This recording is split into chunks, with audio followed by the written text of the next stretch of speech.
Is Judaism sexist? I want to share with you an anecdote.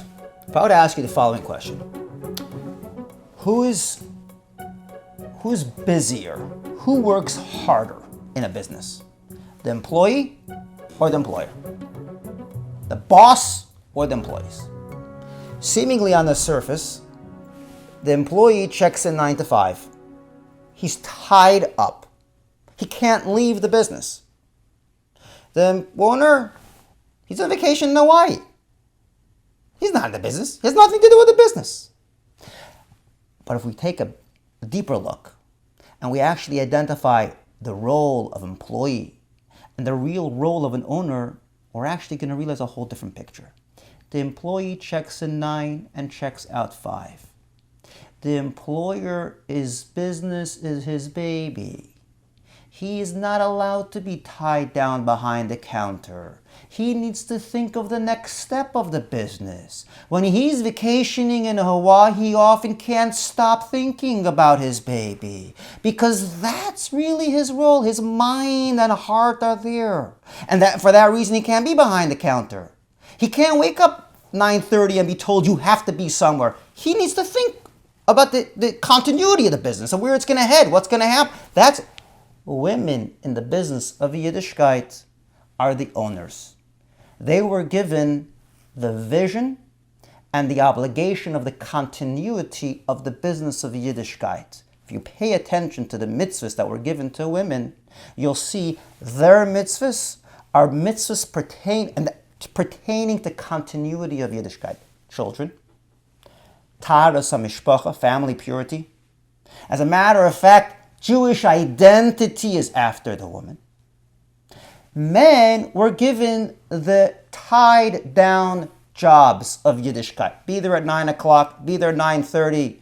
You are going to understand and you're going to be able to nurture the next generation. And that's not your job. Next generation, continuity, the freedom of space and head to be able to deal with that. You need to have freedom of space. If you're going to tell someone who has to deal with the continuity of where we're heading, what we're doing, you have to be the 9:30 and 10:30, they can't have that space of mind. Owners were given the freedom of the mind. They weren't restricted. They were liberated from responsibilities that are tied down to times because we recognize the importance and of the nurture of the continuity of the business. If you pay attention actually in Chumash, you'll find the 3 arguments of the Avos with the Imahos, everyone, the Imahos won.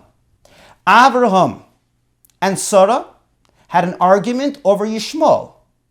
Who had a better understanding in the continuity of Judaism? Sarah, not Avraham. Who had a better understanding in the brachis between Yitzchak and Rivka? Rivka. Yitzchak was thinking about Esav.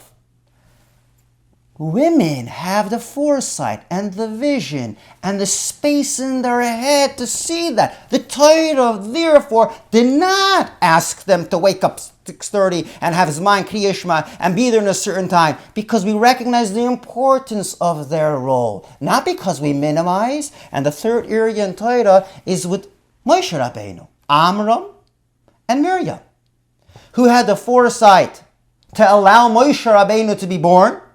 Miriam. Women have that intuitive understanding. The Torah respected that. And the Torah said, women, chinuch is theirs. The nurture of the business of Yiddishkeit is theirs. Taras mishpacha, the most important mitzvah in the sense of the identity of a Jew, family purity, is theirs. The identity of a Jew is theirs. So the question is actually should be turned around. It's not that we're restricting women.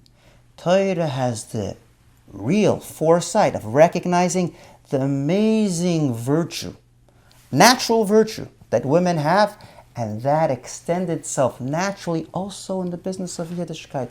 The women were given chinuch, women were given, and they need that space of mind. If you would tell anyone who has a few children at home that they have to wake up 6 a.m. to come to shul or to daven in Zman Kriya Shema, they would shoot you. They need the space of mind, and Torah gave it to them. it's anything but restrictive. If anything, it's respect and dignity that we gave them and the ability to do what they have to do to allow us to be the Yiddishkeit we have today.